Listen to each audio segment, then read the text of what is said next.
ஹரி ஓம். அனைவருக்கும் நமஸ்காரம். இப்போ நம்ம இன்றைக்கு பார்க்க இருக்கின்ற வகுப்பு பஞ்சதசி. இப்போ இந்த பஞ்சதசி அப்படிங்கிற நூல் சமஸ்கிருத நூல். இதை எழுதியவர் வித்யாரண்யர் அப்படின்னு ஒரு பெரிய மகான். அவர் 14ஆம் நூற்றாண்டில் வாழ்ந்தவர். அவர் நம்முடைய கர்நாடகாவில் விஜயநகர சாம்ராஜ்யத்தில் ஒரு பெரும் புலவராக இருந்திருக்கார். அதை தவிர மந்திரியாகவும் அங்கே அவருக்கு அந்த அரசருக்கு கீழே ஒர்க் பண்ணியிருக்கார். அப்படிப்பட்ட ஒரு உயரிய ஞானி. அவர் எழுதின நூல் தான் இந்த பஞ்சதசி. இப்போ அத்வைத வேதாந்தத்தில் மிக உயரிய ஞானத்தை தெளிவாக ரொம்ப முறையாக ஒரு 15 அத்தியாயங்களில் இந்த பஞ்சதசி பேச போகுது. ஏன் இது பஞ்சதசி அப்படின்னு பேர் வந்தது அப்படின்னு கேட்டிங்கன்னா, அதாவது சமஸ்கிருத மொழியில் பஞ்சா தசா அப்படின்னு 2 வார்த்தை இருக்குது. பஞ்சம்னா 5, பஞ்சா அப்படிம்போம். நம்ம பஞ்சாங்கம்லாம் சொல்கிறோம் இல்லையா? பஞ்சாங்கம் அப்படின்னா 5 விஷயங்களை உள்ளடக்கியது அப்படிங்கிற அடிப்படையில் சொல்கிறது. அப்போ பஞ்சா அப்படின்னா 5, தசான்னா 10. அப்போ பஞ்சதசி அப்படின்னா 15 அத்தியாயங்கள் கொண்ட நூல் தான் இந்த பஞ்சதசி. இப்போ நாம் தமிழில் கொஞ்சம் அப்படி இப்படி ப்ரொனன்சியேஷன் பண்ணும்போது பஞ்சா பஞ்சா அப்படின்லாம் மாற்றி மாற்றி தான் சொல்லுவோம். ஏன்னா நம்ம தமிழ்நாட்டில் இருக்கிறதுனால நமக்கு ஒரே எழுத்து தான் இருக்குது. இப்போ தமிழ் உச்சரிப்புக்கும் மற்ற மாநிலங்களில் இருக்கிறவங்க உச்சரிக்கிறதுக்கும் நிறைய வித்தியாசம் இருக்குது. இப்போ நாம் சமஸ்கிருதம் படிக்கிறதுக்கும் மற்றவங்க சமஸ்கிருதம் படிக்கிறதுக்கும் நிறைய வித்தியாசம் இருக்குது. என்ன காரணம் அப்படின்னா, இப்போ அவங்கெல்லாம் எப்பயுமே 4 எழுத்துக்கள் படிச்சிருவாங்க ஸ்கூலில் படிக்கும்போதே. இப்போ நாம் ஒரே எழுத்து தானே கா படிப்போம். அப்போ நம்ம இப்போ 4 கா படிக்கும்போது அந்த உச்சரிப்பில் நம்ம கொஞ்சம் தகராறு வரத்தான் செய்யும். அப்போ 2வது நாம் அதை எடுத்து படிக்கும்போது நமக்கு சில தடுமாற்றங்கள் வரத்தான் செய்யும். இதெல்லாம் நம்ம தமிழர்களுக்கு கொஞ்சம் இப்படி இருக்குது அந்த ப்ராப்ளம். அதுவே தெலுங்கு, கன்னடா, மலையாளம் இந்த மாதிரி மற்ற மொழிகள் படித்தவங்களுக்கு அந்த மாதிரி ஒரு ப்ராப்ளம் இருக்காது. ஏன்னா அவங்க ஆரம்பத்திலேயே அந்த எழுத்துக்களை சரியாக படிச்சிருவாங்க. அப்போ அவங்களுக்கு ஹிந்தி படித்தாலும் சமஸ்கிருதம் படித்தாலும் அந்த லெட்டர்ஸ் உச்சரிக்கிறதுல ப்ராப்ளம் இருக்காதுங்கிறத நம்ம நடைமுறையில் பார்க்குறோம். அதனால் இப்போது இந்த பஞ்சதசி அப்படின்னு நம்ம சொல்லும்போது அந்த ப்ரொனன்சியேஷன் கொஞ்சம் மாறும். பட் அதனால் நீங்கள் ஒன்றும் குழப்பம் அடைய வேண்டியதில்லை. ஏன்னா தமிழ் மொழிக்கும் சமஸ்கிருத மொழிக்கும் இந்த மாதிரி சில வேறுபாடுகளை நம்ம நடைமுறையில் பார்க்கத்தான் செய்கிறோம். அப்போ இங்கே இந்த பஞ்சதசி நூலுடைய சிறப்பு என்ன அப்படின்னு பார்த்தீங்கன்னா, ரொம்ப கடினமான அத்வைத வேதாந்த கருத்துக்களை ரொம்ப எளிமையாக இவர் வித்யாரண்யர் நமக்கு புரிய வைக்க முயற்சி செய்கிறார். அப்புறம் நம்முடைய சாதாரணமாக மனிதனிடத்தில் இருக்கக்கூடிய மனசு, புத்தி, அப்புறம் இந்த உலகத்தில் நாம் உண்டாக்கி கொண்ட அனுபவங்கள் எல்லாத்தையும் ஒன்றா இணைச்சி ஒரு விஷயத்தை நமக்கு கொடுக்கறது எப்படிங்கிறத கூர்மையாக இங்கே நமக்கு அறிவுறுத்துறார் வித்யாரண்யருடைய ஞானத்தினால. ஏன்னா அவர் ஒரு மிகப்பெரிய ஞானியாக இருக்கிறதுனால அவருடைய நூல்களில் அதை நம்ம பார்க்க முடியுது. 2வது, இப்போ இவருடைய பஞ்சதசி நூலில் தத்துவம் மட்டும் கிடையாது. நமக்குள்ள அனுபவங்களை நிகழ்வதற்கான சில மாற்றங்களையும் எளிமையாக நம்ம புரிஞ்சிக்க முடியும். இப்போ சாதாரணமாக அத்வைத நூல்களை படிக்கிறவங்க வெறும் தத்துவங்கள் தான் இருக்கும்னு நினச்சிருவாங்க. ஏன்னா நம்ம பெரும்பாலும் அத்வைத வேதாந்த நூல்கள் எல்லாம் என்னங்க வெறும் தத்துவத்தையே போட்டு அறுத்துக்கிட்டு இருப்பாங்க அப்படின்னு நினைப்பாங்க. பட் இங்கே அப்படி இல்லை. இவர் தத்துவங்களோட நம்முடைய அனுபவங்களையும் அருமையாக வழிகாட்டி கொடுப்பார். ஒரு சாதாரண எளியவனுக்கும் புரிகிற மாதிரி ரொம்ப ஆழமான நடையில் சமஸ்கிருத மொழியில் எழுதியிருக்கிறார். அப்படி பார்க்கும்போது இந்த பஞ்சதசி ஒரு படிக்க வேண்டிய நூல் என்று சொல்வதை விட ஆழ்ந்து தியானிக்க வேண்டிய ஒரு விஷயம் என்று தான் சொல்லணும். ஏன்னா பஞ்சதசி நூலை பொறுத்த வரைக்கும் ஏதோ படிக்கிற நூல்னு நினச்சிக்காதீங்க, தியானிக்கக்கூடிய நூல் என்று சொல்லணும். அப்படிப்பட்ட ஒரு அருமையான நூல் இது. இப்போ இந்த பஞ்சதசியினுடைய நோக்கம் என்ன அப்படின்னு பார்த்தீங்கன்னா, இந்த ஜீவன் பிரம்மன் அப்படிங்கிற 2ஐயும் ஒன்றே என்று சொல்கிறது தான். இதுதான் அத்வைதத்தினுடைய முடிந்த முடிவுன்னு நம்ம பார்க்குறோம். ஏன்னா இப்போ துவைதம், அத்வைதம், விசிஷ்டாத்வைதம் அப்படிங்கிற இந்த பாகுபாடுகளில் இப்போ துவைதம், விசிஷ்டாத்வைதம் எல்லாம் என்ன சொல்லும்னா, ஜீவன் வேற பரமன் வேற அப்படின்னு தான் பேசும். அப்படி பேசும்போது நம்மளை ஜீவாத்மாங்கும், பரமனை பரமாத்மா அப்படிங்கும். ஆனால் இங்கே அத்வைதம் பொறுத்த வரைக்கும் ஜீவனும் பிரம்மமும் ஒன்றே அப்படிங்கிறத தெளிவா புரிய வச்சிடும். அப்ப அப்படிதான் இங்க பார்க்க வேண்டியதா இருக்கு. இங்க வந்து ஜீவன், பிரம்மம் அப்படிங்கிறத வந்து ஒன்று என்று உரக்க சொல்லக்கூடிய ஒரு விஷயமா தான் இந்த பஞ்சதசி நூலினுடைய நோக்கமா பார்க்கிறோம்.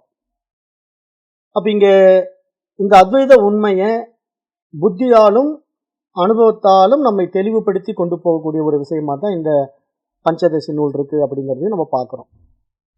மேலும் இந்த நூல் வழியா நான் யார், இந்த உலகம் எப்படிப்பட்டது, அப்புறம் இதுல பந்தம் என்றால் என்ன, மோட்சம் என்றால் என்ன, அப்புறம் இந்த அறியாமை எங்க இருக்கு, இப்ப ஞானம்ங்கிறது எப்படி நம்ம இடத்துல உதயமாகுது அப்படின்னு பல நுட்பமான கேள்விகளுக்கெல்லாம் ரொம்ப தர்க்க ரீதியாகவும் அனுபவபூர்வமான விளக்கமும் இந்த நூல்ல நம்ம பார்க்க முடியும்.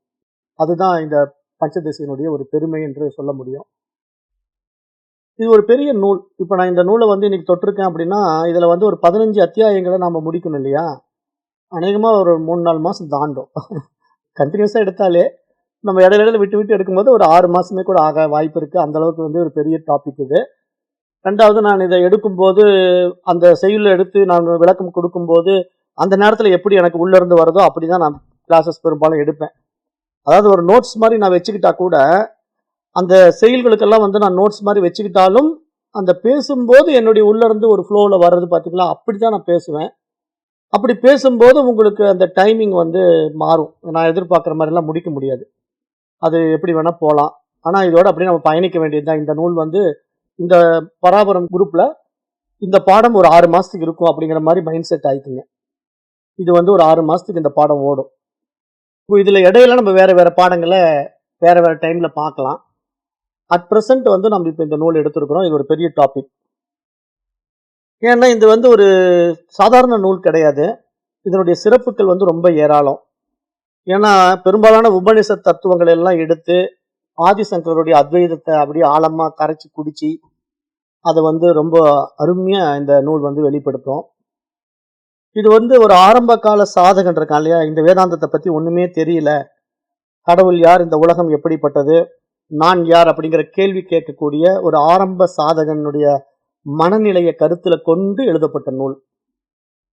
அதனால அத்வைத வேதாந்தத்துல பஞ்சதசி படிக்காமல் நிறைவு உண்டாகாது என்று அத்வைத ஆச்சாரியர்கள் சொல்லுவாங்கங்கிறத நம்ம பார்க்கிறோம். ஏன்னா பெரும்பாலும் அத்வைத ஆச்சாரியர்கள் எல்லாமே பேசும்போது என்ன சொல்லுவாங்கன்னா, நீங்க அத்வைத்துல பஞ்சதசி படிச்சிட்டீங்களான்னு கேட்பாங்க. அந்த பஞ்சதசி படிக்கல அப்படின்னா அது முழுமையாகாது, அத்வைத வேதாந்தம் முழுமையாகாது அப்படிங்கிற அளவுக்கு இந்த நூலினுடைய சிறப்பை நம்ம பார்க்கிறோம். ரெண்டாவது, இந்த பஞ்சதசி வந்து ஒரு 15 அத்தியாயங்களை கொண்டது அப்படின்னு நம்ம பார்ப்போம். ஏன்னா இதெல்லாம் வந்து பிரகரண கிரந்தமா இதெல்லாம் இருக்கிறதுனால இதுல ஒரு 15 அத்தியாயங்கள்ல மொத்தம் வந்து 1570 ஸ்லோகங்கள் இருக்குங்க. 15 அத்தியாயத்திலையும் சேரும்போது 1570 ஸ்லோகங்கள். ஒரு பெரிய சப்ஜெக்ட் இது.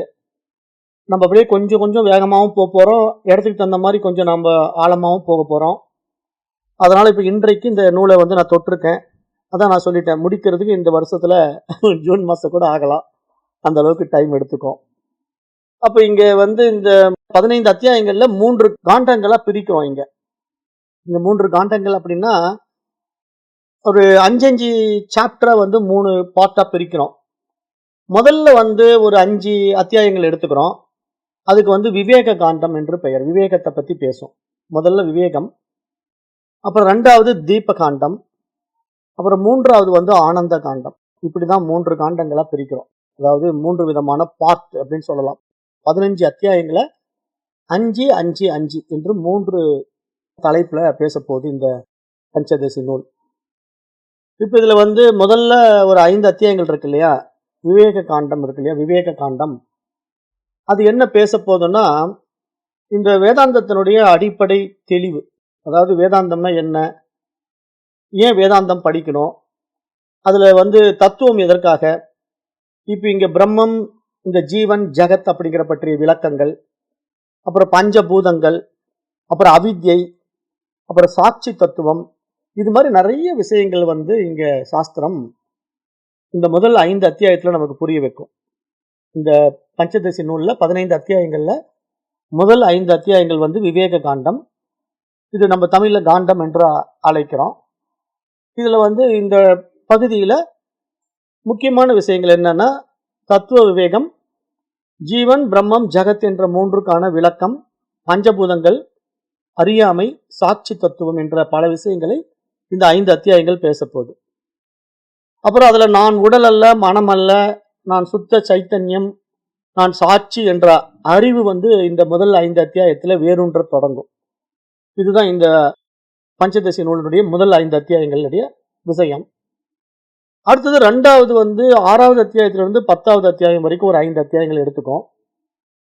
அதுக்கு தீப காண்டம் என்று பெயர். இப்போ தீப காண்டம்னா என்னன்னா, ஆத்மா அப்படிங்கிற ஒரு தூய அறிவு பிரகாசிக்குது இல்லையா, ஒரு ஒளியை கொடுக்குது. அப்ப அந்த ஒளியினால இங்க ஒரு வெளிச்சம் பிறக்குது இல்லையா, அதுதான் அறிவு ஒளி பிரகாசம் என்பதாக நம்ம பார்க்கிறோம். அதாவது இப்ப விவேகம் அப்படின்னா நமக்கு அறிவு அப்படின்னு புரிஞ்சாலும் அந்த அறிவுக்கு ஒரு அர்த்தம் இருக்கு. அது எப்படிங்க விளக்கம் கொடுக்கறது அப்படின்னு பாத்தீங்கன்னா, அந்த அறிவை தான் நம்ம எப்படி சொல்றோம், அறிவு பிரகாசம் ஒளி அப்படின்னு நம்ம புரிய வைக்கணும் இல்லையா. அந்த மாதிரி புரிய வைக்கும்போது ஒளி வடிவில் அதை பார்க்கும்போது அந்த அறிவு ஒளியை கொடுக்கின்ற ஒரு தீபம் போல இந்த பஞ்சதசி நூல்னா அடுத்த ஒரு 5 அத்தியாயங்கள் இருக்கும். அங்க என்ன சொல்லி கொடுக்கும் அப்படின்னா, இந்த சைத்தன்யம் என்று சொல்லக்கூடிய இருப்பு, ஆத்மா, பிரம்மம் அப்படின்னு பல பேர்களை நம்ம அழைக்கணும் இல்லையா, அது எப்படி பிரதிபலிக்குது, அதை பற்றிய ஒரு ஞானம் எப்படி உதயமாகுது, இதுல மாயைனா என்ன, அவித்யைனா என்ன, அப்புறம் ஞானின்னா யாரு, அஜ்ஞானின்னா யாரு அப்படிங்கிற பல விஷயங்களும், அப்புறம் ஜீவ ஈஸ்வர வேறுபாடுகளும் அடுத்த 5 அத்தியாயத்துல ரொம்ப ஆழமா விளக்கப்படும். அப்புறம் இந்த ஆத்மா அப்படிங்கிற அந்த தூய அறிவு எந்த இடத்துல மறையுது, எந்த இடத்துல பிரகாசிக்குது அப்படிங்கிறதையும் இந்த நூல்ல இந்த அடுத்த 5 அத்தியாயங்கள் ரொம்ப ஆழமா பேசும். அடுத்து 3வது 5 அத்தியாயங்கள் இருக்கு. இந்த அத்தியாயத்துல ஆத்மாவினுடைய அனுபவ நிலை, அதாவது நம்ம இந்த பஞ்சதசி நூலை படிச்ச உடனே நமக்கு அடைய வேண்டிய இலக்கு என்ன, நான் யார் அப்படிங்கிற நம்முடைய உண்மை தன்மையை, நம்முடைய உணர்வை நம்ம அங்க அனுபவமாக்குறது தான் இந்த நூலை நம்ம படிக்கிறதுனால நமக்கு வருகின்ற ஞானம் இல்லையா. அப்போ இங்க ஞானத்தினுடைய பலன் கூறப்படுகிறது. அப்ப இந்த பலன் என்ன அப்படின்னா, அந்த ஆனந்த இயல்பு, எப்பவும் அந்த சதா அந்த ஆனந்தத்திலேயே நம்ம இருக்கிறோம் இல்லையா, அந்த நிலைப்பாட ஒரு அனுபவமா நம்ம இங்க உணர்வதற்கான ஞானத்தினுடைய பலனா நம்ம இங்க பார்க்கிறோம். அப்புறம் இதுல அந்த விக்ஷேபம், அப்புறம் ஜீவன் முக்தி, விதேக முக்தி, பிரம்மானுபவ நிலை போன்றவைகள் எல்லாம் இறுதியாக வருகின்ற 5 அத்தியாயங்கள்ல விளக்கப்படும். அந்த அத்தியாயங்கள் 11ல இருந்து 15 வரைக்கும் நம்ம பார்க்கிறோம். அப்ப இதுல அடையப்பட்ட ஞானம் என்பது ஒருவருடைய புத்தியில் மட்டும் இல்ல, அது அவர்களுடைய வாழ்வில் அனுபவமாக வெளிப்படுகின்ற நிலை எப்படி இருக்கும் அப்படிங்கிறதையும் விரிவாக நம்ம பார்க்க போறோம். இதுல இதே பஞ்சதசி நூல்ல இறுதியாக இருக்கின்ற 5 அத்தியாயங்கள்ல பார்க்க போறோம். அப்ப இந்த மாதிரி இந்த 3 காண்டங்கள்லையும் 15 அத்தியாயங்களிலும் இந்த நூல் முழுக்க முழுக்க சமஸ்கிருத மொழியில இருக்கிறதுனால இப்ப இதனுடைய ஸ்லோகங்கள் எல்லாமே சமஸ்கிருத ஸ்லோக வடிவில தான் இருக்கும். இப்ப நம்ம இந்த நூலை ஆரம்பிக்கும் போது அந்த சமஸ்கிருத ஸ்லோகங்களையும் படிப்போம், அந்த சமஸ்கிருத ஸ்லோகங்களுடைய கருத்துரைகளையும் எடுத்து படிப்போம், அதனுடைய பொருள் விளக்கமும் உங்களுக்கு நான் கொடுப்பேன். அப்படிதான் நம்ம இந்த நூலை பொறுமையா தான் படிக்க போறோம். ஏன்னா இப்ப நம்ம இந்த பராபரம் குழுவில் நம்ம அத்வைதத்தை படிச்சுக்கிட்டு இருக்கிறோம். அத்வைத வேதாந்தம் ரொம்ப ஆழமான விஷயம். இப்ப நம்ம ஏற்கனவே அத்வைத வேதாந்த வகுப்பை நிறைவு செய்திருக்கிறோம். அதுல நிறைய அடிப்படை விஷயங்கள் எல்லாம் ஓரளவுக்கு பார்த்துட்டோம்.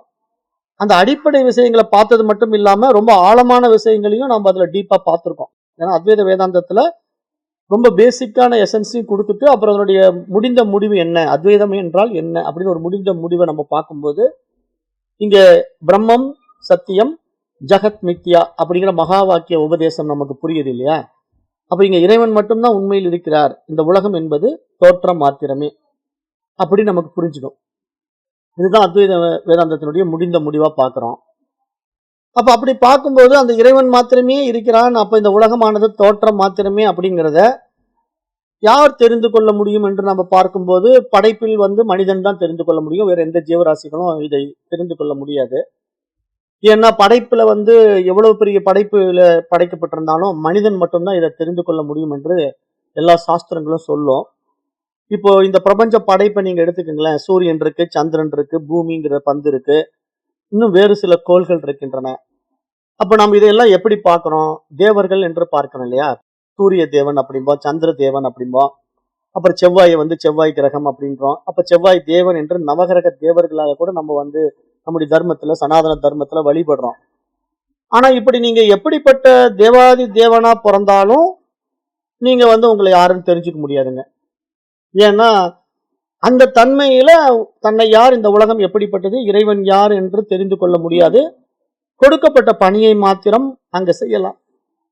ஆனா இங்க மனித பிறவியில மட்டும்தான் நான் யார், இந்த உலகம் எப்படிப்பட்டது, இறைவன் யார் என்பதை விசாரித்து அறிய முடியும். அப்ப எப்படி இந்த சிறப்பு மனிதனிடத்துல இருக்கு அப்படின்னா, அந்த விசாரிக்கக்கூடிய விவேகம் படைப்புல மனிதனிடத்துல மட்டும்தான் கொடுக்கப்பட்டிருக்கு. வேற எந்த ஜீவராசிகளுக்கும் இந்த வாய்ப்பு கிடைக்காது. இப்ப நீங்க பயங்கரமான தவம் பண்ணி அப்படியே நான் உயர் பரிமாண நிலைக்கு போகணுங்க அப்படின்னு நீங்க ஆசைப்பட்டு அப்படியே நீங்க ஒரு சந்திரனாவோ இந்திரனாவோ கூட நீங்க பிறந்துட்டீங்கன்னு வச்சுக்கீங்களேன், உங்க தவ வலிமையினால. நம்முடைய சனாதன தர்மம் எப்படி சொல்லி கொடுக்கும் அப்படின்னா, அதிகமான தவ வலிமை கூடும்போது நீங்க ஒரு உயர் பரிமாண நிலைக்கு போக முடியும் உடல் அளவுல.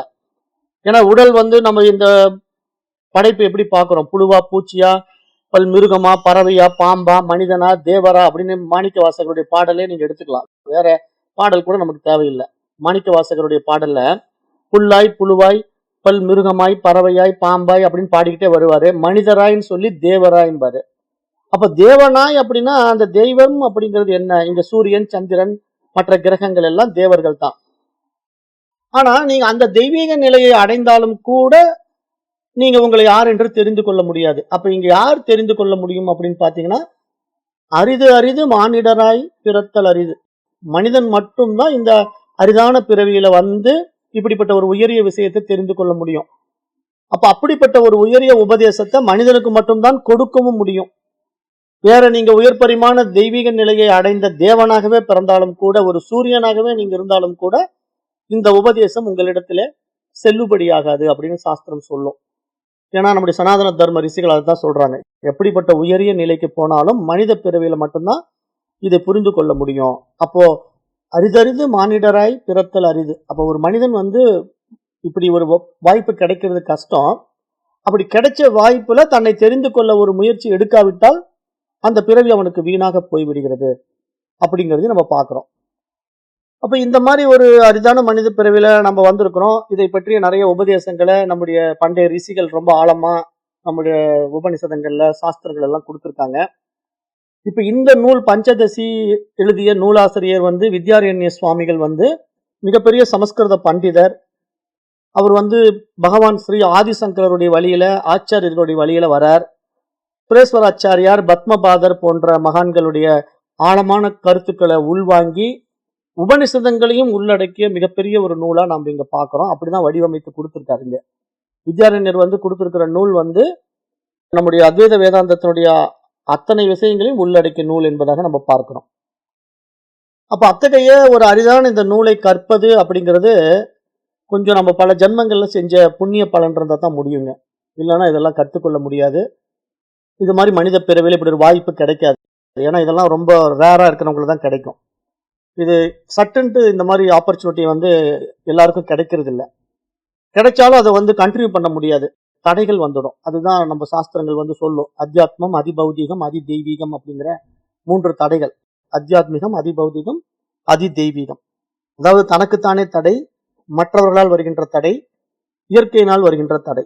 இப்படி ஏதேனும் ஒரு தடை நம்மளுக்கு இந்த விஷயங்களை முடிக்க முடியாம பண்ணிடும். அப்போ இந்த தடைகளை நம்ம தகர்த்தெறிந்து நம்ம இதுல பயணம் பண்ணணும்.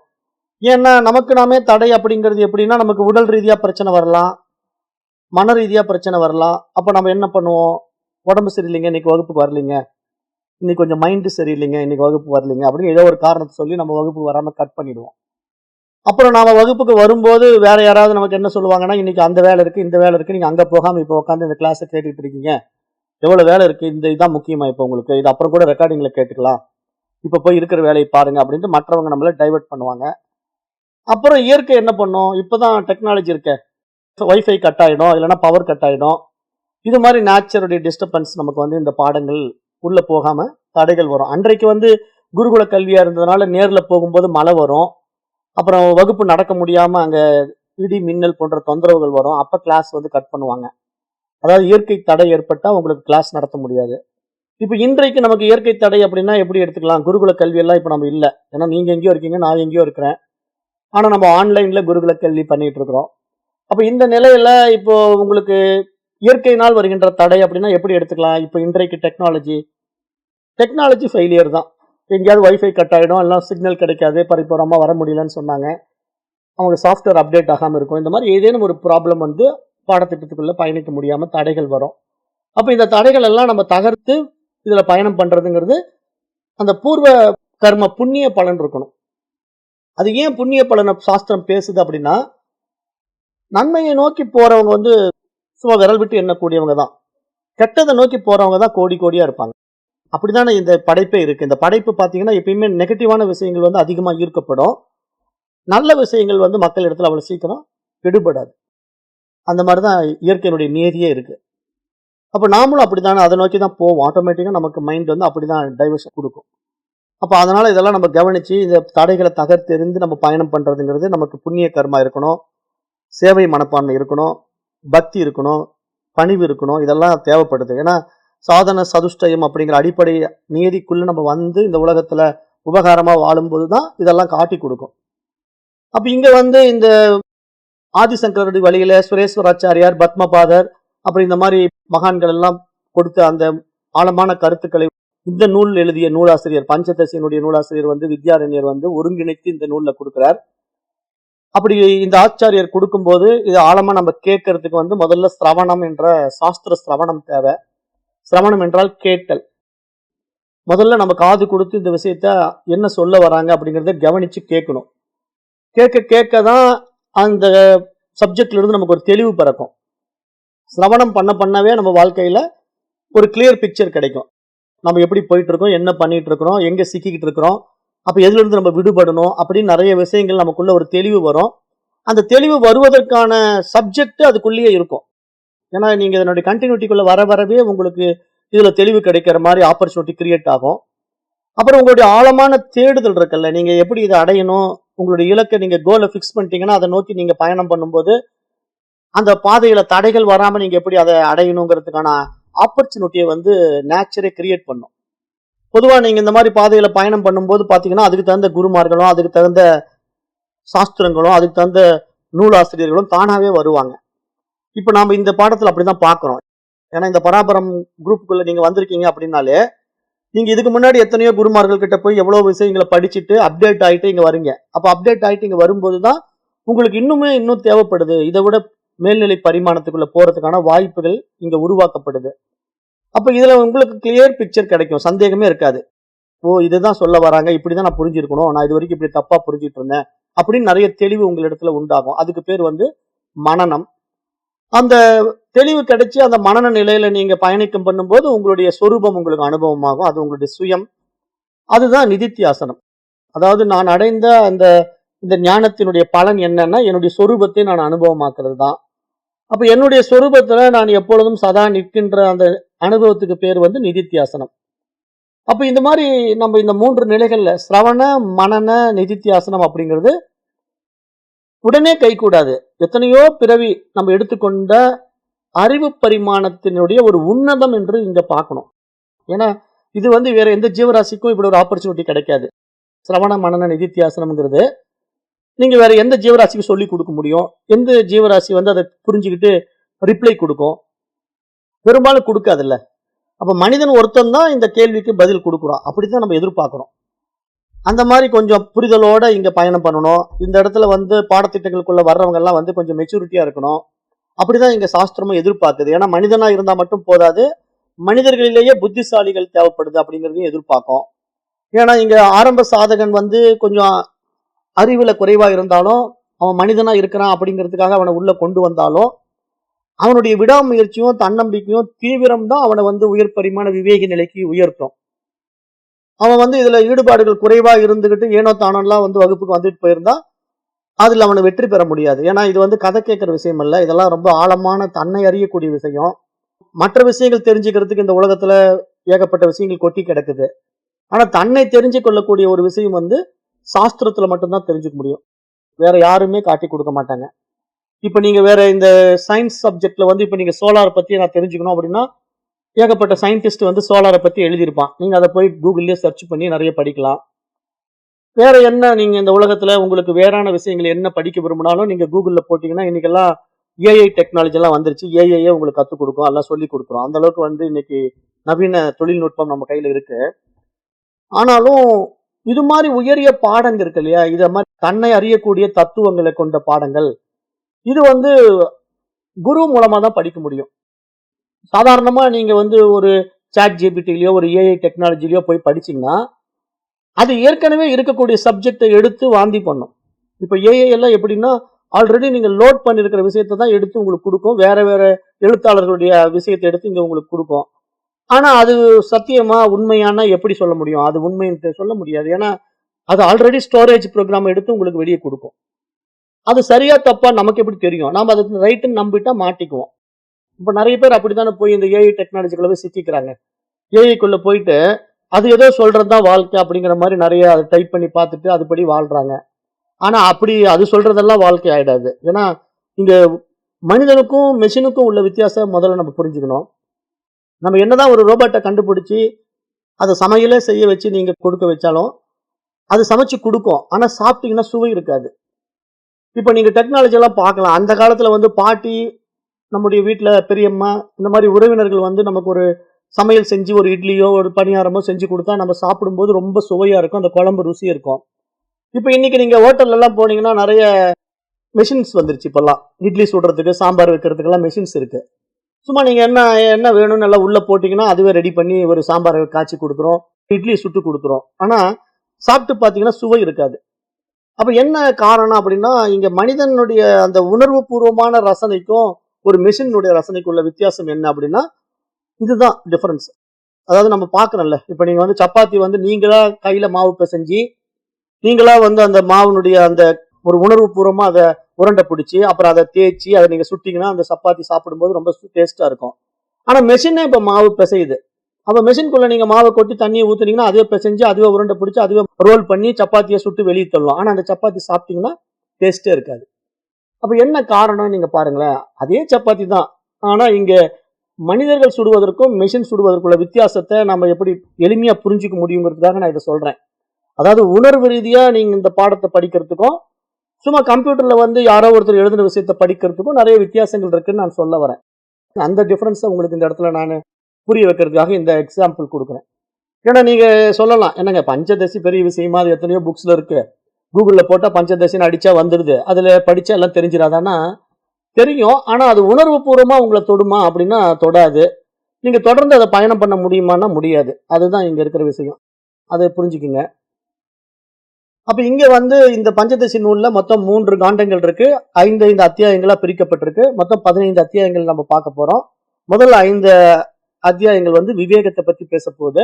அடுத்தது தீப அத்தியாயம் இருக்கு, தீப காண்டம். முதல்ல வந்து விவேக காண்டம், அப்புறம் ஆனந்த காண்டம் என்று 3 பகுதிகளை நம்ம இதுல பிரிச்சு பார்க்க போறோம். அப்ப இங்க வந்து இந்த சிரவண மனன நிதித்தியாசனம் ரொம்ப முக்கியம். நம்ம இந்த வேதாந்த சாஸ்திரத்தை படிக்கும்போது இதுல வந்து என்ன பண்ற போறாரு இந்த நூலாசிரியர் அப்படின்னா, அவித்யை அப்படிங்கிற ஒரு அறியாமை இருளில் இருந்து நம்மை அறிவு என்ற ஆத்ம ஒளிக்கு அழைத்து செல்ல போகிறார். அது வந்து உபனிஷத் சொல்லும். அசத்தோமா சத்கமய, தமசோமா ஜோதிர்கமய, மிருத்யோமா அமிர்தம் கமய, ஓம் சாந்தி சாந்தி சாந்திகின்ட்டு உபனிஷத்துல ஒரு மந்திரம் இருக்கு, சாந்தி மந்திரம். அங்க தமஸ் அப்படின்னா அந்த இருளிலிருந்து ஒளிக்கு கொண்டு வருவாயாக, தமசோமா ஜோதிர்கமயனா அந்த இருளிலிருந்து என்னை ஒளிக்கு அழைத்து செல்வாயாக அப்படின்னு அந்த பாடல்ல ஒவ்வொரு வரியும் அப்படியே அருமையான விளக்கத்தை கொடுக்கும். அசத்தோமா சத்கமய, அசத் என்றால் பொய்யான விஷயங்களிலிருந்து உண்மையான விஷயத்துக்கு என்னை அழைத்து செல்வீராக. அதே மாதிரிதான் தமஸ், அந்த இருளிலிருந்து ஒளிக்கு என்னை அழைத்து செல்வாயாக. மிருத்யுன்னா மரணம், அப்ப மரணத்திலிருந்து என்னை மரணம் இல்லாத நிலைக்கு அழைத்து செல்வீராக அப்படின்ட்டு உபனிஷத் பாடல் எப்படி இருக்கோ அதே அடிப்படை விஷயத்தை தான் இங்க வந்து பஞ்சதசி கையாள போகுது. பஞ்சதசி அதை தான் சொல்ல வருது. இருளிலிருந்து, அஜ்ஞான இருளிலிருந்து நான் உன்னை ஒளிக்கு அழைத்து செல்ல போகின்றேன். பொய்யான விஷயங்களிலிருந்து உண்மையான பாதையை உனக்கு காட்டி கொடுக்க போகின்றேன். மிருத்யு மரணத்திலிருந்து மரணமில்லாத பாதையை உனக்கு காட்டி கொடுக்கின்றேன் அப்படிங்கிற அந்த அடிப்படை சாரத்தை எடுத்துக்கிறாரு. இங்க வந்து வித்யாரண்யர் என்ன பண்றாருன்னா, உபனிஷத்தினுடைய அந்த அடிப்படை சாரத்தை எடுத்துக்கிட்டு உங்களை இப்படித்தான் நான் வழிநடத்த போகிறேன் என்பதை அவர் ஆணித்தரமாக இந்த நூல்ல பஞ்சதசியில 15 அத்தியாயங்கள்ல ரொம்ப ஆழமா நம்ம கிட்ட பேச போறார். அந்த நூலை நம்ம அப்படிதான் பார்க்க போறோம். இப்போ இன்றைக்கு நம்ம வந்து இது ஒரு முகவுரையாவே அப்படியே பார்க்கிறோம். ஏன்னா ஒரு 15 அத்தியாயங்கள் இருக்கு. இப்போ 15 அத்தியாயங்கள்ல வந்து தீப பஞ்சகம்னா என்ன? விவேக பஞ்சகம்னா என்ன? அப்புறம் வந்து கடைசியா ஆனந்த இதுல என்னென்ன இருக்கு அப்படின்னு நம்ம ஒவ்வொன்னா பார்க்கலாம். அதாவது 5, 5 அத்தியாயங்கள நம்ம பிரிச்சு பார்க்க போறோம். இப்போ வந்து பிரம்மம், ஜகத்து, ஜீவன பற்றி முதல்ல 5 அத்தியாயங்கள் பேசும். முதல்ல 5 அத்தியாயங்கள் எத பத்தி என்ன டாபிக் பேசப்போகுது அப்படின்னா, பிரம்மம்னா எது? ஜீவன்னா என்ன? இந்த உலகம்னா எப்படிப்பட்டது? இந்த 3 விஷயங்கள பேசும். இதுக்கு வந்து தத்துவ விவேக பிரகரணம்னு பேரு. இந்த டாபிக்ல வந்து என்னென்ன விஷயம் உள்ள வருது அப்படின்னு கேட்டீங்கன்னா, இப்ப ஜீவ பிரம்ம விவேகத்தை ஒரு உருவாக்குகின்ற பகுதி. அதாவது ஜீவன் என்றால் யார்? பிரம்மம் என்றால் யார்? அப்படிங்கிற ஒரு அடிப்படை அறிவு நமக்கு குடுக்கப் போது. அப்புறம் அதுக்குண்டான வேறுபாடுகள். எப்படி நாம அத மனதளவுல பிரிச்சு வச்சிருக்கோம். எதனால ஜீவன் சொல்றோம்? எதனால பிரம்மம் என்று சொல்றோம்?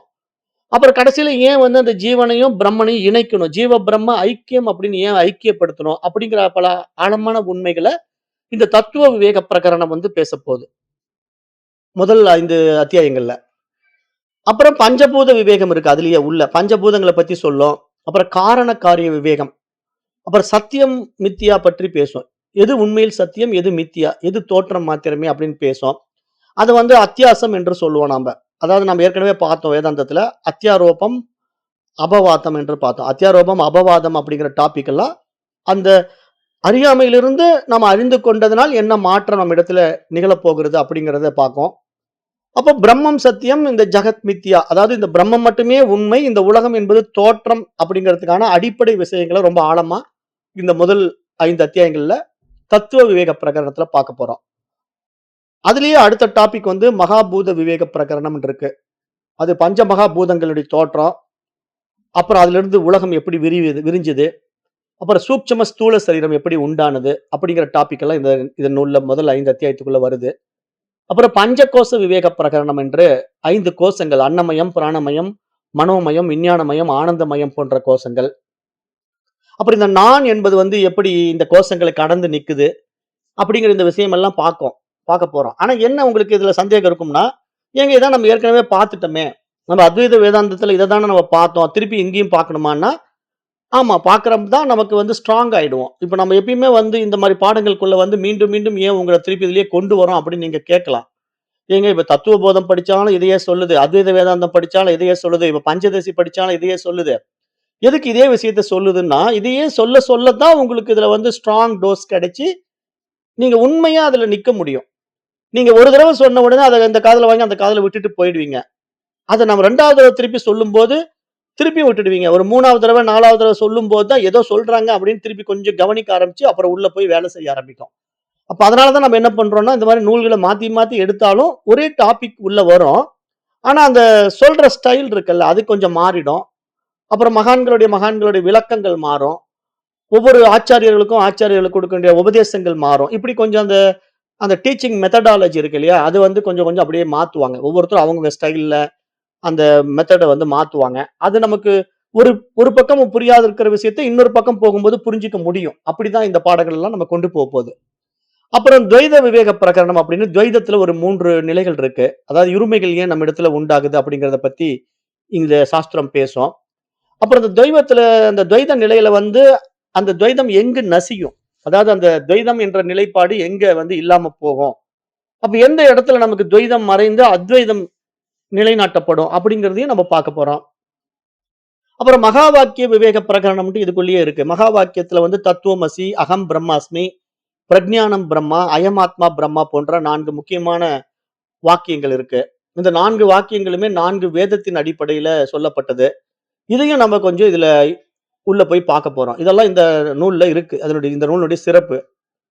அடுத்தது இந்த அறிவு இருக்கு இல்லையா? சைத்தன்யம், ஆத்மா, பிரம்மம் என்று சொல்றோம் இல்லையா? அது எப்படி பிரதிபலிக்குது? எதன் மூலமா பிரதிபலிக்குது அப்படின்னு பார்க்கும்போது, அது அது சித்தா இருக்குது. அது வந்து சித்து தீப பிரகரணம் என்ற அடிப்படையில பேசப்போது.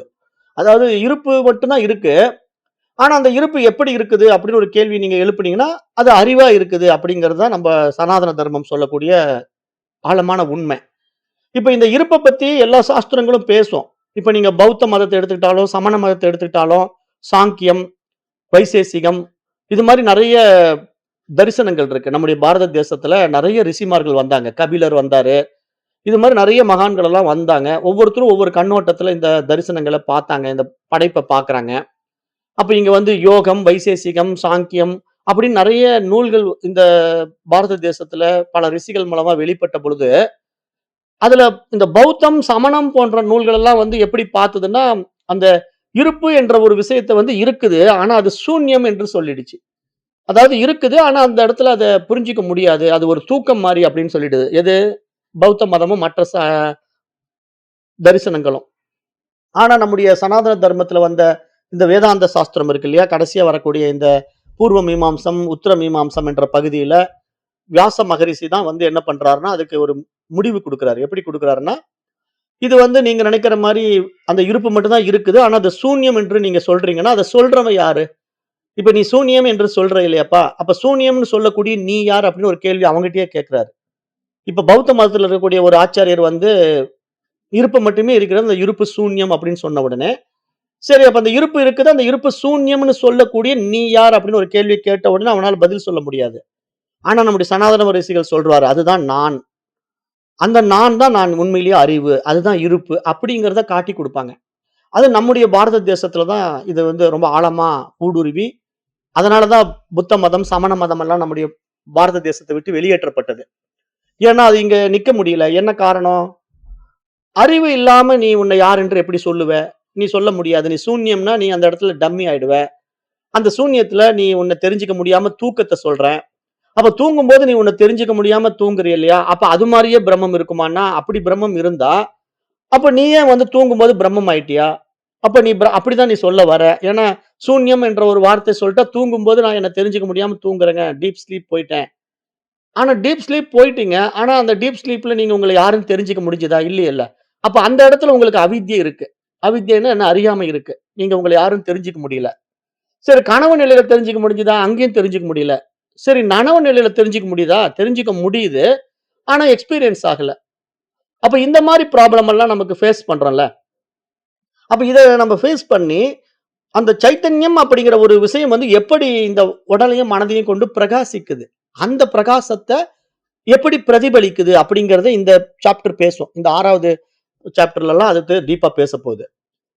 அது வந்து பிரதிபிம்ப வாதம் என்று இங்க அந்த காலத்திலேயே பண்ணுவாங்க. அதாவது பூர்வ பக்ஷிகள்னு சொல்லுவோம். பூர்வ பக்ஷிகள் அப்படின்னா, அதாவது கேள்வி வந்து கேட்பான். குருமார்கிட்ட வந்து அவனும் கொஞ்சம் நல்லா படிச்ச பண்டிதனா இருப்பான். இவரும் நல்லா படிச்ச பண்டிதரா இருப்பாங்க. 2 பேருமே கேள்வி கேட்பாங்க. அப்ப இவன் வந்து கேட்கிற கேள்வியே ஒரு ரொம்ப டேலண்டா இருக்கும். இப்ப நமக்கெல்லாம் வந்து கேள்வியே கேட்க தெரியாது. ஏன்னா நமக்கு இத பத்தி தெரியாததுனால நம்ம கேள்வியே கேட்க மாட்டோம். ஆனா அவங்கலாம் இத பத்தி தெரிஞ்சு வச்சதுனால, கேள்வி கேட்கும்போதே பயங்கரமான கேள்வியெல்லாம் கேட்பாங்க. அப்ப அவங்க கேட்கிற கேள்விக்கு இவங்க அது சரியான விடைய குடுக்கணும் குருமார்கள். அப்ப இதெல்லாம் வந்து வாதம் என்று சொல்லுவோம். அந்த காலத்துல வந்து வாதமா ஒருத்தருக்கு ஒருத்தர் பேசிக்குவாங்க. அதெல்லாம் வந்து பிரதிபிம்ப வாதம் என்ற தலைப்புல இங்க சாஸ்திரம் எப்படி நடைமுறைக்கு வருதுங்கிறது இங்க வித்யாரண்யர் வந்து சுட்டிக்காட்டுவார். அப்புறம் சிதாபாசம் என்ற அந்த ஆபாச ஜீவன் இருக்கு இல்லையா? அந்த ஆபாச ஜீவன் என்பது எப்படி நம்ம இடத்துல உருவாகி இந்த உலகத்த உண்டு பண்ணுது? அது எந்த அடிப்படையில இந்த உலகம் உருவாக்குது? அப்படிங்கிற ஆழமான விஷயங்கள இந்த நூல் வந்து பேசப்போது. அப்புறம் திருப்தி தீப பிரகரணம் அப்படின்ட்டு கடைசியில நமக்கு வந்து எந்த விஷயங்கள நம்ம கேட்டாலும் மனசு வந்து திருப்தி ஆக மாட்டேங்குது. நீங்க எந்த வாழ்க்கை வாழ்ந்தாலும் திருப்தி ஆக மாட்டேங்குது. ஏன்னா பெரும்பாலானோருடைய நிலை இப்படிதான் இருக்கு. ஏன்னா நம்ம வந்து துவைத மார்க்கத்திலேயே நீங்க போய் பாருங்களேன். ஒரு கடவுள வணங்குறீங்க. அந்த கடவுள் மூலமா நீங்க திருப்தி அடைஞ்சுட்டீங்களான்னா இல்ல. ஏன் திருப்தி ஆகலன்னா, அந்த கடவுளுக்கு மேல ஏதோ ஒண்ணு இருக்குன்னு மனசுக்கு எதிர்பார்க்குது. அப்ப என்ன பண்ணுது? விநாயகர வழிபாடு பண்ணி பாக்குது, திருப்தி ஆகல. சரி விநாயகர விட்டு முருகன் கிட்ட போகுது. முருகன வழிபாடு பண்ணி பாக்குது, திருப்தி ஆகல. அப்புறம் சிவபெருமான் கிட்ட போகுது. இப்படியே ஒவ்வொரு கடவுளா மாத்துது இல்லையா மைண்ட்.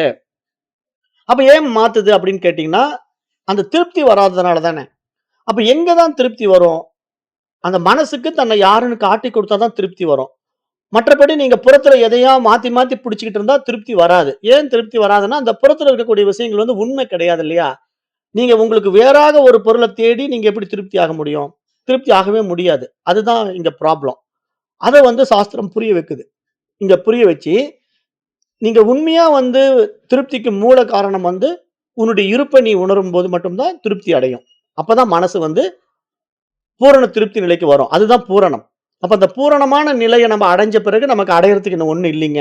அப்படிங்கிற ஒரு கிளியர் பிக்சர் கிடைச்ச பிறகு சும்மா இருப்போம். அப்பதான் சும்மா இருக்கும் நிலை உருவாகும். மைண்ட் வந்து எப்ப சும்மா இருக்கும் அப்படின்னா, திருப்தி ஆனா மட்டும் தான். நீங்க திருப்தி ஆகலன்னா தேடிக்கிட்டே இருக்கும். அது நீங்க எக்ஸாம்பிள் எத வேணா எடுத்துக்கங்களேன். உங்களுக்கு சாப்பாட்டு விஷயத்துல எடுத்துக்கங்க. திருப்தி ஆயிடுதா?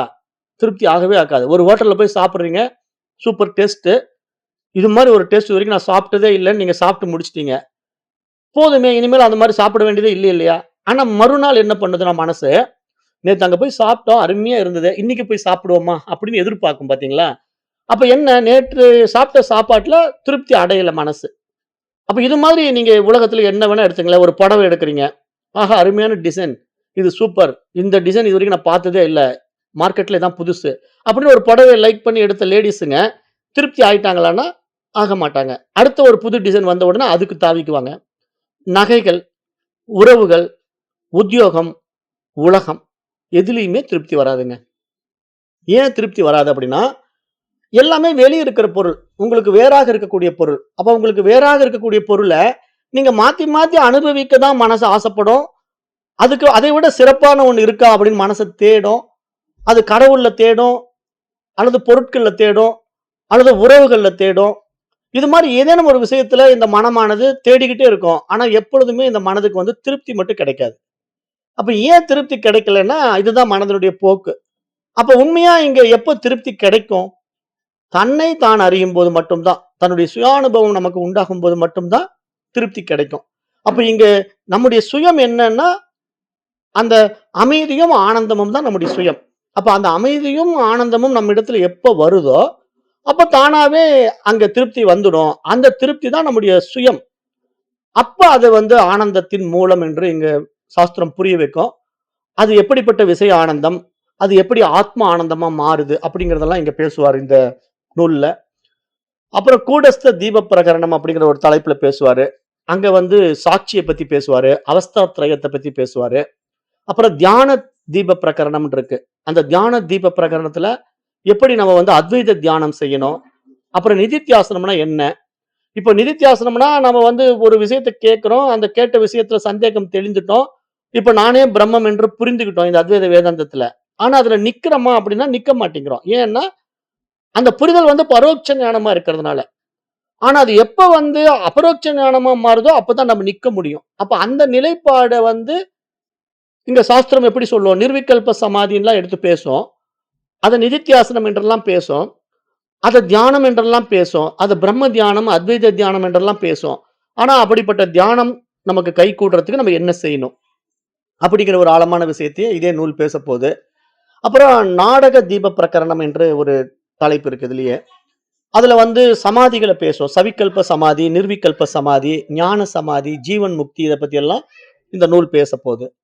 இப்படியே பார்த்தீங்கன்னா, இந்த அத்தியாயங்கள் வரிசையா நீங்க பார்த்தீங்கன்னா, இங்க யோகானந்தம் இருக்கு, சமாதி சுகம் இருக்கு, ஆத்மானந்தம் இருக்கு, ஸ்வரூப சுகம் இருக்கு, அத்வைத ஆனந்தம் இருக்கு. அதாவது இருமைகளற்ற பேதமற்ற தன்மையில நம்மை நாம் அனுபவமாக்கி ஆனந்தம் அடையக்கூடிய அத்வைத ஆனந்தம் இருக்கு.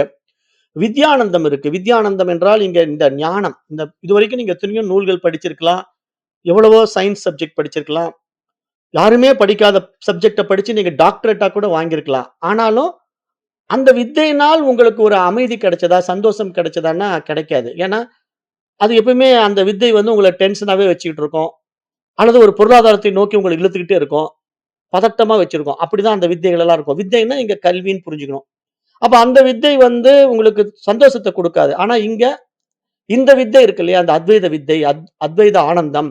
இது வந்து நமக்கு என்ன பண்ணும்னா, ஞான சாந்தி குடுத்துரும். அமைதி குடுத்துரும் மனசுக்கு. அப்புறம் விஷய ஆனந்தம் என்ன அப்படின்னா, இந்த உலக விஷயங்கள் எப்படிப்பட்டது? இதனுடைய உண்மைத்தன்மை என்ன? அப்படின்னு நமக்கு உணரும்போது, அதனுடைய பொய்த்தன்மை நமக்கு புரிந்து விட்ட பிறகு நமக்கு அதுல பிடிமானம் போய்விடும். தானாவே பிடிமானம் போய்விடும். எப்படின்னா, இப்ப நமக்கு கானல் நீருங்கிறது பார்த்தா உண்மையான நீர் மாரியே தெரியுது. ஆனா நம்ம குடத்த எடுத்துட்டு போய் மொண்டுகிட்டு வர முடியுமான்னா, மொண்டுகிட்டு வர முடியாது. ஆனா தூரத்துல பார்க்கும்போது ஒரு ஏரி இருக்கிற மாரி தெரியும். பாலைவனத்துல நீங்க போய்க்கிட்டு இருக்கும்போது தூரத்துல ஒரு ஏரி இருக்கிற மாரி தெரியும். அடடா! தண்ணி இருக்குதேன்னு சொல்லி நீங்க அந்த பக்கத்துல போய் குடத்துல மொண்டுகிட்டு வரலான்ட்டு போனீங்கன்னா, அங்க தண்ணி இருக்காது. அப்ப இந்த விஷயம் வந்து ஒரு பொய் அப்படிங்கிறத உங்களால எப்படி உணரப்பட்ட பிறகு, அதன் மீது உங்களுக்கு உண்டான ஈர்ப்பு குறைந்து விடுமோ, அது மாரி இந்த உலக விஷயங்கள் வந்து எந்த அளவுக்கு பொய் என்பதை இங்க நிரூபிக்கும் போது தானாவே உங்களிடத்துல இருந்து அந்த ஈர்ப்பு போய்விடும். இதை வந்து பற்றின்மை என்று சாஸ்திரம் பேசும். இதை வந்து வைராக்கியம் என்று சாஸ்திரம் பேசும். இங்க வந்து சனாதன தர்மம் வருகின்ற வழிமுறைகள் எல்லாம் என்னன்னா விவேக வைராக்கியம் தான் முக்கியமா பேசும். அப்படிங்க அந்த விவேகமும் இருக்கணும். இதை பற்றி ஒரு தெளிவு வந்து பற்றின்மையும் உண்டாகணும். அந்த நிலை வந்துவிட்டால் உங்களுக்கு பூரண நிறைவு உண்டாகிவிடும். திருப்தி வந்துடும். அதுதான் இங்க வந்து நம்ம தெரிஞ்சுக்க வேண்டிய விஷயம் என்றதாக இந்த நூல் வந்து ரொம்ப ஆழமா பேசப் போகுது. அப்ப இறுதியாக வந்து 3வது பகுதியில ஆனந்த பஞ்சகம் என்ன சொல்ல வருதுன்னா, இந்த ஜீவன் முக்தி மற்றும் பரிபூரண ஆனந்தம். கடைசியா 5 சாப்டர் இருக்கு இந்த பஞ்சதசியில. அந்த கடைசியா 5 சாப்டர் என்ன பேசப் போகுதுன்னா, இப்ப ஜீவன் முக்தி. இப்ப நான் ஜீவன் என்று நான் இத்தன நாள் என்ன நினைச்சுட்டு இருந்தேன். அப்ப எனக்கு என்ன தேவை? முக்தி தேவை. அப்ப அந்த முக்திங்கிறது எப்படி உண்மையிலேயே இருக்கு? அந்த முக்தி எப்படிப்பட்ட முக்தி? அதனால் நான் அடைகின்ற உண்மையான ஆனந்தம். அந்த ஆனந்தம் எப்படி? பரிபூரண ஆனந்தம். சும்மா அரைகுறை ஆனந்தம் கிடையாது. பரிபூரண ஆனந்தம். அது எப்படி பேசும்? ஆனந்த தீப பிரகரணம் என்ற தலைப்புல பேசுது. ஆனந்தத்தின் தரங்கள். எப்படிப்பட்ட ஆனந்தங்கள்? அதனுடைய தராதரம் எப்படி? அப்படிங்கிறது விளக்கமா பேசும். அப்படிப்பட்ட ஆனந்தத்திலே நீங்கள் உண்மையிலேயே அடைய வேண்டிய உண்மையான ஆனந்தம் எப்படிப்பட்டதுன்னா, பிரம்ம ஆனந்தம் என்று ஒரு பிரம்ம ஆனந்தத்தை பற்றி இதே நூல் பேசப் போகுது. அடுத்தது ஆனந்த கல்ப பிரகரணம். ஆனந்த கல்ப பிரகரணம் அப்படின்னா, இப்ப இந்த மாரி ஆனந்தத்தை அடைவதற்கான உங்களிடத்தில் இருக்கின்ற தடைகள் என்ன? வாசனைகள், நீங்க ஏற்கனவே ஏற்றி வைத்துக் கொண்ட தவறான புரிதல்கள், அப்புறம் உங்களுடைய மனம் ஒடுக்கமின்மை. அதாவது மனம் வந்து லயமாகாம வேற வேற விஷயங்கள்ல போய் தாவிக்கிட்டே இருக்கிறது. அப்ப அந்த ஸ்திரத்தன்மையின்மை. அதாவது நீங்க புரிந்து கொண்ட விஷயத்துல திடமா நிக்க முடியாமை. இதெல்லாம் உங்களுக்கு வந்து எதனால வருது? ஏன் இந்த நிலைப்பாடுங்கிறது எல்லாம் இங்க சுட்டிக்காட்டி, அதிலிருந்து விடுபடுவதற்கான வாய்ப்புகளை இங்க இந்த நூல் பேசும். அப்புறம் அத்வைத சித்தி பிரகரணம் என்று இருக்கு. அத்வைத சித்தின்னா, இங்க 2 ஒன்றாகவே இருக்கிற ஒரு இருப்பினிடத்திலே நிஷ்டை கூடுதல். அதுவும் நானும் வேறு வேறு இல்லை என்று அந்த நிலைப்பாடு புரிந்தவுடனே, தன்னுடைய சுய அனுபவத்துல, தன்னுடைய சொரூப நிஷ்டையில நம்ம அப்படியே இருக்கிற ஒரு ஆனந்த நிலை.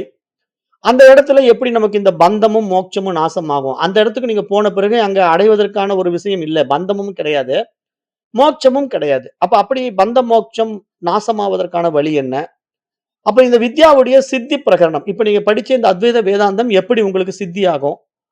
அது எப்படி உங்களுக்கு அபரோட்ச ஞானமாக மாறும்? புத்தக அறிவா இத்தன நாள் நீங்க வச்சிருந்த இந்த விஷயங்கள் எல்லாம் வந்து, உங்களுடைய அனுபவ அறிவா எப்படி நீங்க மாத்திக்கலாம்? அதுக்கு வந்து அபரோட்ச ஞானம் என்று பெயர். அந்த அபரோட்ச ஞானம் உங்களுக்கு கைகூடின பிறகு பிரம்ம சாட்சாத்காரம். அந்த தன்னுடைய சுய அனுபவத்துல நம்முடைய சாட்சாத்காரத்துல நாம அப்படியே ஆனந்தமா இருக்கிற அந்த நிலை கைகூடுவதற்கான வழிமுறைகள் எல்லாம் அந்த கடைசி 5 அத்தியாயங்கள் பேசப்போகுது. அத வந்து ஆனந்த அத்வைத பிரகரணம் அப்படின்ட்டு கடைசியா பேசும்போது, ஜீவன் முக்தனுடைய நிலை எப்படி? அவனுடைய பிரம்ம நிஷ்டை எப்படி இருக்கும்? அப்புறம் கடைசியா அந்த முடிந்த முடிவாகிய அந்த இறைத்தன்மை, அந்த பூரணம் எப்படிப்பட்டது? அது எவ்வளவு பூரண தன்மையில் இருக்கு? அப்படிங்கிறதெல்லாம் இந்த 15 அத்தியாயங்கள்ல 1570 ஸ்லோகங்கள்ல 3 பெரிய காண்டங்களாக, 3 பெரிய பகுதிகளாக இந்த நூல் விரிவாக பேசப் போகிறது. இப்ப நான் இன்றைக்கு வந்து முழுக்க முழுக்க இந்த பஞ்சதசி நூலினுடைய முகவுரை பகுதியாக இந்த நூலை பற்றிய பெருமை, சிறப்பு, இதில் நாம பார்க்க வேண்டிய விஷயங்கள் எல்லாமே சொல்லிக்கிட்டே இருக்கிறேன். அப்ப அதுல முதல் 5 அத்தியாயங்கள்ல விவேக பஞ்சகத்துல இங்க நம்முடைய உண்மை என்ன? அது எப்படிப்பட்ட ஞானத்துக்கு நம்ம அழைத்துக் கொள்ளப் போகுது? அப்படிங்கிறதெல்லாம் பேசப்போகுது. அடுத்தது தீப பஞ்சகத்துல அறிவு எப்படி ஒளிர்றது? அது எப்படி அனுபவமா நம்ம நடைமுறைப்படுத்துவதுங்கிறத பேசப்போகுது. 3வதாக வருகின்ற ஆனந்த பஞ்சகத்துல, பஞ்சகம் என்றால் 5, 5 அத்தியாயங்கள் என்று புரிந்துக்கணும். ஏன்னா பஞ்சகம் அப்படின்னு பேசுதே, அது என்னங்க பஞ்சகம் அப்படின்னு கேட்கக்கூடாது. பஞ்சம்னா 5ன்னு நான் ஏற்கனவே சொல்லிட்டேன். அப்ப இங்க ஆனந்த பஞ்சகம், தீப பஞ்சகம், விவேக பஞ்சகம் என்ற தலைப்புல 5, 5 அத்தியாயங்கள் எடுத்து இந்த நூல் பேசும். அதுல இறுதியாக வருகின்ற ஆனந்த பஞ்சகத்துல ஆத்ம ஆனந்தம் என்றது எப்படி கைகூடும் அப்படிங்கிற அந்த பூரண நிறைவு நிலைய இந்த நூல் வந்து ரொம்ப அருமையா நமக்கு புரிய வைக்கும். அப்ப நம்ம இந்த மாதிரி இந்த நூலை வந்து முறையா பார்க்கும்போது பஞ்சதசியில 15 அத்தியாயங்கள் பார்க்க போறோம். முதல் காண்டம் வந்து விவேக பஞ்சகம். விவேகத்தை பற்றி 5 விஷயங்கள் முக்கியமாக கொடுக்க போகுது. அதுல நிறைய உள்ள தத்துவ வேக பிரகரணம் அப்படின்னு ஒவ்வொரு பிரகரணங்களாக 5 விஷயங்களை கொண்டு வந்து தத்துவ வேகம் என்றால் என்ன? அப்புறம் எது உண்மை? எது பொய்? இங்க நான் யார்? இந்த உலகம் எப்படிப்பட்டது? அப்படிங்கிற பல அருமையான விஷயங்களை இந்த நூலாசிரியர் சுவாமி வித்யாரண்யர் ரொம்ப தெளிவா, விரிவா 1570 ஸ்லோகங்கள்ல நமக்கு புரிய வைக்க இருக்கிறார். அப்ப அப்படிதான் இந்த பஞ்சதசி நூலை நம்ம பார்க்க இருக்கிறோம். ஒரு பெரிய நூல் தான். ஆனால் இத ரொம்ப நாளா எடுக்கணும்னு நம்ம யோசிச்சு இந்த நூலுடைய சாப்டர்ஸ பார்த்துட்டே நான் வந்து ஸ்கிப் பண்ணிட்டே இருந்தேன். அப்புறம் ஒருத்தருடைய ஆழமான சங்கல்பம் இன்றைக்கு நிறைவேறிவிட்டது. ஐயாவும் இருக்காரு அதுல. இந்த நூல எடுங்கன்னு ரொம்ப வருஷத்துக்கு முன்னாடியே சொல்லிட்டு இருந்தார். அப்பல்லாம் எனக்கு அத பத்தி சிந்தனை பண்ணல. இப்ப வந்து அத சரி செஞ்சுடுவோம். இது ஒரு குறையா இருக்க வேண்டான்ட்டு இந்த முடிவு பண்ணி இந்த நூல எடுக்க தொடங்கியிருக்கிறோம். ஆக இந்த நூல் வந்து இப்படித்தான் போதுங்க. இதனுடைய டியூரேஷன் எல்லாம் வந்து இப்ப நம்ம ஃபிக்ஸ் பண்ண முடியாது. எப்ப முடியும்லாம் சொல்ல முடியாது. இப்ப இந்த கிளாஸ பொறுத்தவரைக்கும் நான் எப்படி கொண்டு போலாம் இருக்கேன் அப்படின்னா, இப்போ இன்றைக்கு நம்ம தொடங்கி இருக்கிறோம். இப்ப நான் டெய்லியும் கொண்டு போவேன். ஏதாவது இடையில எனக்கு வேலை வந்தா மட்டும் நிறுத்தலாம்னு முடிவு பண்ணியிருக்கேன். இப்ப நாளைக்கும் உண்டு இதே மாரி 7:30 டூ 8:30. இப்ப வெள்ளிக்கிழமை மட்டும் ஒரு புரோகிராம் இருக்கு. அத விட்டுட்டு அப்புறம் சனிக்கிழமை திருப்பி இதே புரோகிராம் வைக்கலாம்னு இருக்கேன். இப்படி வந்து நான் அப்பப்போ அனௌன்ஸ்மென்ட்ட பார்த்துக்குங்க. நீங்க என்ன பண்ணணும், பராபரத்துல டெய்லி அனௌன்ஸ்மென்ட் வரும். கிளாஸ் இருக்குன்னா மத்தியானமே அனௌன்ஸ்மென்ட் வந்துரும். கிளாஸ் இல்லன்னா அனௌன்ஸ்மென்ட் வராது. அறிவிப்பு இருக்காது. அப்ப நீங்க அறிவிப்பு இல்லன்னா கிளாஸ் இல்லன்னு முடிவு பண்ணிக்கங்க. அந்த அறிவிப்பு வந்துட்டா இந்த பஞ்சதசி கிளாஸ் இருக்குன்னு தெரிஞ்சுக்கங்க. ஆனா இப்ப எப்படின்னா இடையில சின்ன சின்ன வேலைகள் இருக்கு. அத நம்ம முடிச்சிட்டு தான் இந்த கிளாஸ கம்ப்ளீட் பண்ண போறோம். இப்ப இடையில இந்த பொங்கல் வேற வரதுனால அந்த பொங்கல் லீவும் வந்து ஒரு 3 நாள் 4 நாள் இப்படிலாம் மாறி மாறி போகும். அதனால எப்படியோ நாம இந்த வகுப்ப தொடங்கிட்டோம். முடிஞ்ச அளவுக்கு நம்ம தினமும் எடுக்க முயற்சி பண்ணுவோம். இடையில 1, 2 நாள் கட் ஆகும். அதனால அறிவிப்ப பார்த்து நீங்க இந்த வகுப்புக்கு வந்துருங்க. தினமும் இரவு 7:30 8:30 வரை இந்த பஞ்சதசி பாடம் நடைமுறையில் இருக்கும். இந்த தினசரி இந்த பாடத்துல ஏதேனும் ஒரு நாள் தவறலாம். அது நம்ம வந்து வகுப்பு இல்லை என்று அறிவிப்பு குடுப்போம். இருக்குன்னா மத்தியானத்துக்கு மேல நீங்க பார்த்தீங்கன்னா, அந்த வகுப்பு பத்தி விவரங்கள் தெரியும். அப்படிதான் இந்த நூல் நம்ம கொண்டு போக போறோம். ஆகவே நீங்க இந்த பஞ்சதசி நூல வந்து படிக்கிற ஒரு பாக்கியம் உங்களுக்கு கிடைச்சிருக்கிறது, நீங்க பல ஜென்மங்கள் செய்த ஒரு புண்ணியம் என்று தான் நம்ம இந்த இடத்துல சொல்லணும். சொல்லி ஆகணும். மற்றபடி இப்போ இன்றைக்கு இந்த முகவுரைய நம்ம இந்த நிலையில நிறைவு செய்யலாம். தடையில்லாம நமக்கு போறதுக்கு நம்முடைய கர்ம வினைகள் தாக்காத மாதிரியும் மானசீகமா பிரார்த்தனை பண்ணிக்குவோம். வகுப்புகள் தடைப்படாம தொடர்ந்து போறதுக்கான வாய்ப்புகளை உருவாக்கி கொடு. இதுல இடையில எனக்கு உடல் ரீதியாகவோ, மனோ ரீதியாகவோ, உறவுகள் ரீதியாகவோ, இயற்கையின் ரீதியாகவோ தடைகள் வராம இந்த வகுப்பை நான் நிறைவு செய்வதற்கான வாய்ப்பை உருவாக்கி கொடு. எனக்கு இந்த வகுப்பை அறிமுகப்படுத்தினதுக்கு நன்றி அப்படின்ட்டு நீங்க நன்றியும் செலுத்தி நடைமுறைப்படுத்துங்க. இந்த பிரார்த்தனையின் பலன் தான் நம்ம பஞ்சதசியை முடிக்க முடியும். இப்ப நம்ம வந்து ஏன் இந்த பிரார்த்தனையை முன் வச்சிருக்கோம் அப்படின்னா, இப்போ நம்ம எல்லோருமே ஈஸ்வர நியதிக்குள்ள இருக்கிறோம். இங்க வந்து இயற்கை தான் நமக்கு ஈஸ்வர நிலையில இருந்து இந்த பாடத்த நமக்கு காட்டிக் குடுக்கும். இப்ப இதுல வந்து இயற்கை தடை வரக்கூடாது. இயற்கை சீற்றங்கள் வந்து நமக்கு வந்தா தடையாயிடும். அப்புறம் நம்முடைய உறவுகள் மூலமா ஏதாவது பிரச்சனை வந்தா தடையாயிடும். நமக்கு நாமே தடையா இருப்போம். இப்ப இந்த தடைகள நம்ம தகர்த்தெறிவதற்கு அந்த ஈஸ்வர நியதிக்குள்ள நம்ம போகும்போது தான் இந்த பாடத்த வந்து நம்ம முழுமையா முடிக்க முடியும். ஏன்னா இதெல்லாம் வந்து அவ்வளவு ஈஸியா நம்மகிட்ட உள்ள கொண்டு போக விடாது. பஞ்சபூதங்களே விடாது. ஏன்னா நம்ம ஏற்கனவே சொல்லியிருக்கோம். சாந்தோக்கிய உபநிஷத்த நம்ம படிக்கும்போது, அந்த மனிதர்கள் எல்லாம் வந்து பார்த்தீங்கன்னா, தேவர்களுடைய வளர்ப்பு நாய்கள். நம்ம ஏற்கனவே சாந்தோக்கிய உபநிஷத் படிக்கும்போது கேட்ட உடனே நமக்கெல்லாம் ஷாக்கா இருக்கும். என்னடா இப்படி சொல்றாங்களே அப்படின்ட்டு. இத உபநிஷத்து தான் பேசும். உபநிஷத் எப்படி பேசும்னா, தேவர்களுக்கு மனிதர்கள் எல்லாம் வளர்ப்பு நாய்கள். அது ஏன் வளர்ப்பு நாய்கள் அப்படின்னு சொல்லுதுன்னா, இப்ப நம்ம வீட்ல வளர்க்கிற நாய நம்ம கண்ட்ரோல்ல தான் வச்சிருக்கணும்.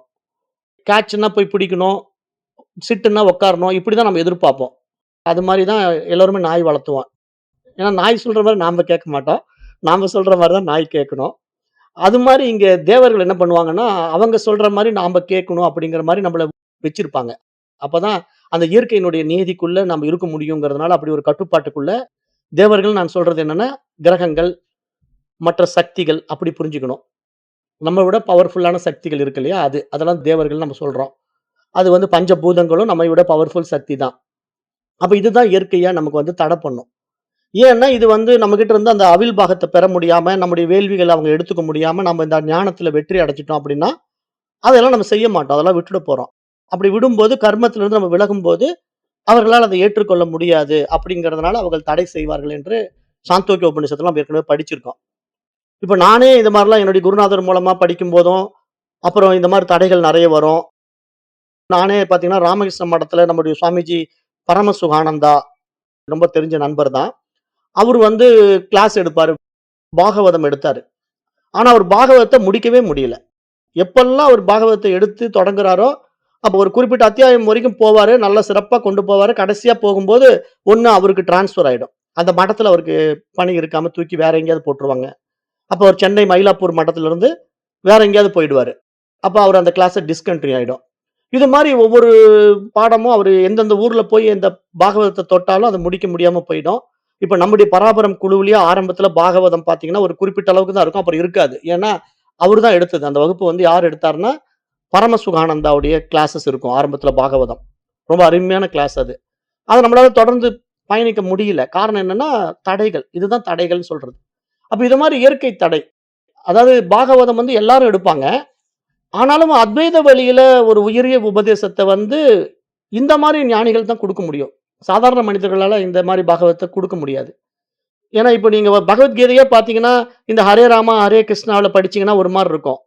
அங்க அவங்க என்ன பண்ணுவாங்கன்னா, ஹரே ராமா, ஹரே கிருஷ்ணா பகவத்கீதை நூல் நீங்க வாங்குனீங்கன்னா, அங்க பிரதான தேவதை வந்து ஸ்ரீ கிருஷ்ணனா மாத்திடுவாங்க. அப்ப கிருஷ்ணன் தான் அங்க கடவுள். ஆனா நீங்க ராமகிருஷ்ண மடத்தினுடைய பகவத்கீதை புக் வாங்குனீங்கன்னா, அங்க ஆத்மா தான் கடவுள். அப்ப ஆத்மா தான் கடவுள் அப்படின்னு நீங்க தெரிஞ்சுக்கிறதுக்கு அத்வைதத்துக்குள்ள வரணும். கிருஷ்ணன் தான் கடவுள் அப்படின்னு நீங்க தெரிஞ்சுக்கிறதுக்கு ஹரே ராமா, ஹரே கிருஷ்ணால போய் சேர்ந்துக்கலாம். அப்ப நீங்க ஹரே ராமா, ஹரே கிருஷ்ணால போயிட்டா உங்களுக்கு கடவுள் கிருஷ்ணன்ங்கிற மாரி காட்டிக் குடுக்குறாங்க இல்லையா? இது மாரி அந்த துவைதமும், அத்வைதத்துக்குள்ள வித்தியாசம் வந்து ஏன்னா, மைண்ட் போற பிளே அது. அதுக்காக நான் இங்க சொல்றேன். இந்த தடைகள் வந்து நமக்கு எப்படி வேணா இயற்கை உண்டு பண்ணும். எந்த ரூபத்துல வேணா வரும்.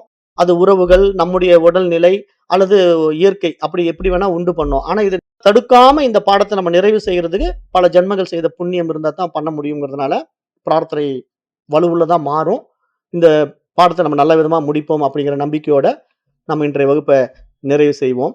ஓம் பூர்ணமத பூர்ணமிதம் பூர்ணாத் பூர்ணமுதச்யதே பூர்ணஸ்ய பூர்ணமாதாய பூர்ணமேவாவசிஷ்யதே. ஓம் சாந்தி, சாந்தி, சாந்தி. ஹரி ஓம்.